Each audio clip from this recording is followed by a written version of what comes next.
PPP very important instrument of growth అనేటటువంటి పదాన్ని ఆయన వాడడం జరిగింది. సరే, దానికి ఎగ్జాంపుల్ అది చెప్పారు. సరే, మెడికల్ కాలేజీలు కాదని చెప్పేసి కొట్టిపారేయచ్చు. సరే, దాని పక్కన పెడితే ఇక్కడ రెండు అంశాలు సార్, మనం రామ్మోహన్ రావు గారు రెండు అంశాలు ఏంటంటే, ఆంధ్రప్రదేశ్ గ్రోత్కి పీపీపీ మోడ్ అనేది ఒక వెరీ ఇంపార్టెంట్ ఇన్స్ట్రుమెంట్ అనే పదాన్ని ఆయన వాడారు.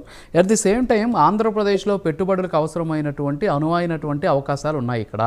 సో లాండ్ ఆర్డర్ కావచ్చు, తర్వాత వనరులు కావచ్చు, at the same time labour acts కావచ్చు, ఇవన్నీ కూడా అనుకూలంగా ఉన్నాయి. సో వచ్చేటటువంటి ఇన్వెస్టర్స్కి ఖచ్చితంగా ఆంధ్రప్రదేశ్ రెడ్ కార్పెట్ పరుస్తుంది అనేటువంటి అంశాలు మాట్లాడారు. ఈరోజు అలాంటి పరిస్థితి ఉందంటారా? ఆ రోజు రాజశేఖర రెడ్డి గారు మాట్లాడిన మాటలకి ఈరోజు ఆంధ్రప్రదేశ్లో జరుగుతున్నటువంటి పరిణామాలు, పార్టీ ఏదైనా కావచ్చు, అలాంటి పరిస్థితి ఉందంటారా? ఆ రోజు వాళ్ళంతా కూడా ఎంత నాలెడ్జ్ తోటి, ఎంత విజన్ తోటి ఆయన మాట్లాడారు అనేది మనకు కనిపిస్తుంది. ఈరోజు అలాంటి పరిస్థితి ఉందా ఏపీలో? రాజు గారు, మీకు అట్లాగే బాబు గారికి, అదాది వెంకటేశ్వర రెడ్డి గారికి, వేణుగోపాల్ రెడ్డి గారికి మనకు ప్రైమ్ ప్రేక్ష నమస్కారం. చర్చ ఇప్పుడు పీపీపీ మోడల్ మీద మళ్ళీంది, కానీ చర్చ అది కాదంటున్నాను. ఈ మెడికల్ కాలేజ్ చర్చ వేరుగా చూడాలంటున్నాను. ఎందుకంటే నేను మొదటి నుంచి మీకు తెలుసు పీపీపీ మోడల్ అనుకూలం. నేనే కాదు, రాజశేఖర రెడ్డి గారు మాట్లాడేది ఎన్నడో మావో సైడింగ్ ఏమన్నారంటే, పిల్లి నల్లదా తెల్లదా కాదు, ఎలుకలు పడుతుందా లేదా అన్నారు కదా. అంటే అటువంటి కమ్యూనిస్ట్ కంట్రీలో ఇవాళ పీపీ మోడల్ జరుగుతున్నాయి. మన బాబు గారితో పూర్తిగా ఏకీవిస్తున్నాను. ఎందుకంటే పీపీపీ మోడల్ ఎవరు వద్దను కాదనదు కూడా. పీపీపీ మోడల్లో ఆర్థిక సంస్కరణ పితామహుడు పివి నరసింహారావు గారు మొదలు పెడితే ఇదే వాజ్పేయి గారు నిన్నగా మొన్న జయంతి జరుపుకున్నాం కదా మనం వాటి. అంటే పీపీపీ మోడల్లో ఏదైతే మన వాజ్పేయి గారు మనకు స్వర్ణ చతుర్భుజి రోడ్లకు తీసుకొచ్చింది ఆయనే కదా. ఆ తర్వాత ప్రతి రంగంలో పీపీ మోడల్ అవుతున్నాయి. ఇక్కడ మెడికల్ కాలేజీలు వేరుగా చూద్దామంటున్నాను నేను. ఇప్పుడు పీపీపీ మోడల్ చర్చ అంటే నేను వ్యతిరేకం కాదు, ఖచ్చితంగా అనుకూలమే. కానీ ఈ మెడికల్ కాలేజ్ చర్చ ఏంటంటే, మెడికల్ కాలేజీ ప్రైవేట్ రంగంలో రావద్దని ఎవరు అంటలేరు, రావాల్సిందే. మొత్తం మెడికల్ కాలేజీ ప్రైవేట్ రంగంలో వచ్చినాయి. విద్య, వైద్యం, వ్యాపారం అయిపోయింది. కార్పొరేట్ మెడికల్ కాలేజీలు, కార్పొరేట్ మన విద్యాలయాలు వచ్చినాయి కదా రాజుగారు కదా. దాన్ని ఎవరు కాదంటారు. ఇది సగం పెట్టి మేనత్తా అన్నట్టు సగం మొదలు పెట్టి 17 కాలేజీలు ప్రభుత్వ రంగంలో మంజూరైనవి కదా. ప్రభుత్వ రంగంలో ప్రభుత్వమే చేస్తా అని ఒప్పుకున్నది. ఎంత ఖర్చు పెట్టింది బాబు గారు చెప్పారు.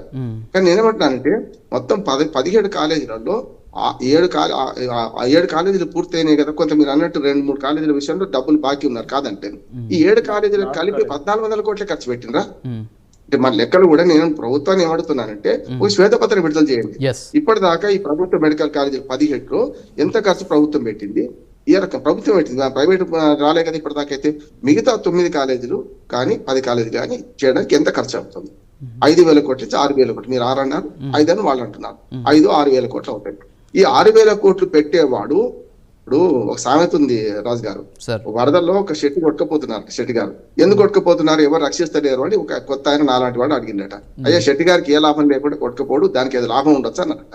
ఇట్లాగే ఇక్కడికి కూడా ఏంటంటే, ఈ పెట్టుబడి పెట్టే వాళ్ళకి ఏం లాభం అంటున్నారు. ఇప్పుడు ఇక్కడ ప్రభుత్వం సమాధానం చెప్పాలి. నేను పీపీపీ మోడల్ మీద చర్చ వద్దిగా ఈ 17 కాలేజీ మీదే మాట్లాడదాం. ఆ చర్చ అయితే దానికి వ్యతిరేకంగా రామ్మోహన్ రావు గారు అనుకుంటారు, అట్లా కాదు కదా. దానికి అనుకూలం అంటూనే 17 మెడికల్ కాలేజీలో ఏం జరగాలి, 5 పూర్తయినాయి, 7 పూర్తయినాయి. 7 పూర్తి అవడానికి కొంత వెనక ముందు ఉన్నది, నడుస్తున్నాయి కొన్ని. ఏవైతే భవనాలు కట్టడానికే అనుకుంటే పెట్టుబడి పెట్టేవాడికి ఏం లాభం ఇస్తారు, నాకు శ్వేతపత్రం ప్రకటించాలంటే ప్రభుత్వం. భవనాలు కట్టేవాడు అయితే ఉట్టిగా ఊరుకోడు కదా, వాడికి ఏ లాభం లేకుండా ఉన్నాడు కదా. వాళ్లకు మెడికల్ కాలేజ్ సీట్లు అమ్ముకోవడానికి పర్మిషన్ ఇస్తారా, లేకుంటే మొత్తం పార్ట్నర్షిప్ ఇస్తారా, లేకుంటే ప్రైవేట్ పరం చేస్తారా? చెప్పండి. ప్రైవేట్ పరం చేస్తే అభ్యంతరం ఏం లేదు, మాత్రం చేత కాదు. ప్రైవేట్ పరం చేద్దామంటే మిగతా డబ్బు తీసుకోవచ్చు. ఇప్పుడు ఎల్ఎన్టీ తీసుకొని మనకు మెట్రో రైలు రాజశేఖర రెడ్డి గారు మాట్లాడుతున్నాం కదా. రాజశేఖర రెడ్డి గారు కొడుకు ఇప్పుడు రెండింటికి కంపేర్ చేస్తున్నాం మనం. ఆనాడు ప్రభుత్వాలు శాశ్వతం రాజు గారు, ఆ విలువ లేవు ఇప్పుడు. ఆనాడు చంద్రబాబు నాయుడు గారు ఆలోచన ఏది మెట్రో రైలు వచ్చింది ఎవరు, రాజశేఖర రెడ్డి గారు 2004లో వచ్చే తేడా 1.8% తేడాతోనే రాజశేఖర రెడ్డి గారు ముఖ్యమంత్రిగా వచ్చారు కదా. ఆయన కాంగ్రెస్ పార్టీ వచ్చింది కదా. ప్రభుత్వాలు శాశ్వతం కనుక ఆ విధానం కంటిన్యూ చేసింది. ఎయిర్పోర్ట్ కానీ, శంషాబాద్ ఎయిర్పోర్ట్ కానీ, హైదరాబాద్ మెట్రో కానీ కంటిన్యూ చేసిండ్రు అంటున్నారు. అంతేందుకు తెలంగాణ విడిపోయినాక కూడా కేసీఆర్ గారు ఆరోగ్యశ్రీ మంచి పథకము, ఆరోగ్యశ్రీ పేరు వేరే ఉండొచ్చు, రాజీవ్ తీసేస్తా ఆరోగ్యశ్రీ నడుపుతా అన్నాడు కదా. ఫీజు రీఎంబర్స్మెంట్ మంచి పథకం అన్నారు. అది ఆ విలువను అప్పుడు కాపాడిండ్రు. ఇప్పుడు ఏమైతుందంటే, రాజశేఖర రెడ్డి గారిని అడ్డం పెట్టుకుని మనం దీన్ని సమర్థించాల్సిన అవసరం లేదు అంటున్నారు. రాజశేఖర రెడ్డి గారు చెప్పిన పని దానికి పీపీపీ మోడల్లో ₹1 ఖర్చు లేకుండా ఎల్ఎన్టీ వాళ్ళు పెట్టారు. మన 2,000 కోట్లు అందులో మనం పెట్టే వాటా చూస్తున్నాగా మన ప్రభుత్వం టేక్ ఓవర్ చేస్తుంది తెలంగాణలో. ఇక్కడికి వచ్చేసరికి నా ప్రశ్న ఒకటే, ఇవాళ ఈ ప్రభుత్వం ఏం చేయాలంటే 17 మెడికల్ కాలేజీల మీద ఇప్పుడు బాబు గారు చెప్పిన లెక్క కరెక్టా, లేకుంటే ఇప్పుడు ప్రభుత్వం చెప్తున్న లెక్క కరెక్టా అని చేయడానికి ఎంత ఖర్చు పెట్టిందో ఒకటి కావాలి. ఈ ఖర్చు ఎంత 5,000 6,000 కోట్లు అంటున్నారు. 2 ఏళ్ళు 3 ఏళ్ళు ఉన్నది ఈ ప్రభుత్వం, 3.5 ఏళ్ళు ఉంది ఈ ప్రభుత్వం. సరే 6 నెలల ముందే ఎన్నికలు అనుకున్నా, సంవత్సరానికి 1,500 కోట్లు ఖర్చు పెట్టి మెడికల్ కాలేజీలు పూర్తి చేయొచ్చు అని వెంకటేశ్వర రెడ్డి గారు ఇప్పుడు వైసీపీ వాదిస్తున్నది. మిగతా ప్రైవేటీకరణ కోసం కాదు, చేస్తే పూర్తిగా ప్రభుత్వ కాలేజీలో మొదలు పెడదాం అనుకున్నాం కదా, దీన్ని సగం చేసి అప్పచెప్పడం ఎందుకు, మనం మొత్తం చేసుకుంటే ఎట్లుంటదని ఒకటి ఆలోచన. ఒకవేళ ఇస్తే కూడా పీపీపీ మోడల్ మంచిది కాదు, మంచిదే ఊదరగొట్టడం కాదు. పీపీపీ మోడల్ వీళ్ళకి ఇచ్చే ప్రయోజనాలు ఏంటి? రేపు మెడికల్ కాలేజ్ లో సీట్లు అమ్ముకుంటారా, సీట్లు ఎంత శాతం మనకు యజమాని కోటా ఉంటది, వాళ్ళకి ఏమైనా మొత్తం వాటా ఇస్తారా, అది చెప్తలేరు కదా. అసలు సంగతి మర్చిపోయి మిగతా అంతా మాట్లాడుతున్నాం మనం. అందులో వాళ్ళ వాటా ఎంత? ఈ 5,000 కోట్లు 6,000 కోట్లు ఖర్చు పెడితే ఒక్కొక్క మెడికల్ కాలేజీకి 600-700 కోట్లు ఖర్చు పెడతారు. భవనాల నిర్మాణానికే ఇది. మెయింటెనెన్స్ ఎవరిది ఉంటది? గవర్నమెంట్ ఉంటుందా? గవర్నమెంట్ ఉంటే మెడికల్ కాలేజ్ సీట్లలో మరి ప్రైవేట్ లాగా అమ్ముకోవడానికి వీల్లేదు కదా. మరి నడపడం ఎవరు నడపాలి? రోజువారు నడపాలి కదా కాలేజీలు అయితే. ఇవన్నిటి మీద చర్చ జరుగుతలేదు రాజు గారు. సమస్య అది కదా. పూర్తి ప్రైవేట్ పరం చేస్తే వేరు.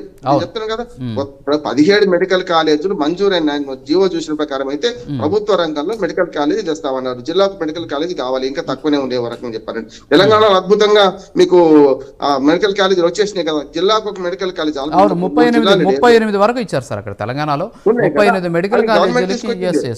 గవర్నమెంట్ తీసుకొస్తే ఒక లాభం ఏంటంటే నేను చెప్తాను, ఇప్పుడు పీజీ సీట్లు పెరగలేదు, గవర్నమెంట్ మెడికల్ కాలేజీ పెరగడం వల్ల ఎంబీబీఎస్ సీట్లు పెరిగినాయి. అవును, ఇన్ సర్వీస్ వాళ్ళు కష్టపడుతున్నారు. పీజీ సీట్ కూడా పెరగాలి మనకు. పెరగాలంటే మరి ఆ కళాశాలలు కావాలి, పబ్లిక్ రంగంలో కళాశాలలు ఉన్నానా లేదా? మెడికల్ కళాశాల 17ని పూర్తి ప్రైవేట్ రంగంలో కాదు ప్రభుత్వ రంగంలో నిర్మిద్దాం అనుకున్నారు. దానికి పెట్టుబడి పెట్టే వారికి లాభం ఏమీ లేకుండా పెట్టుబడి పెట్టాడు కదా, వాళ్ళ వాటా ఏదో తీర్చండి అంటున్నాను. వాళ్ళ వాటా తెలిస్తే అవి అయిపోతుంది ఖచ్చితంగా. అవును సార్, అది బయట రావాలి.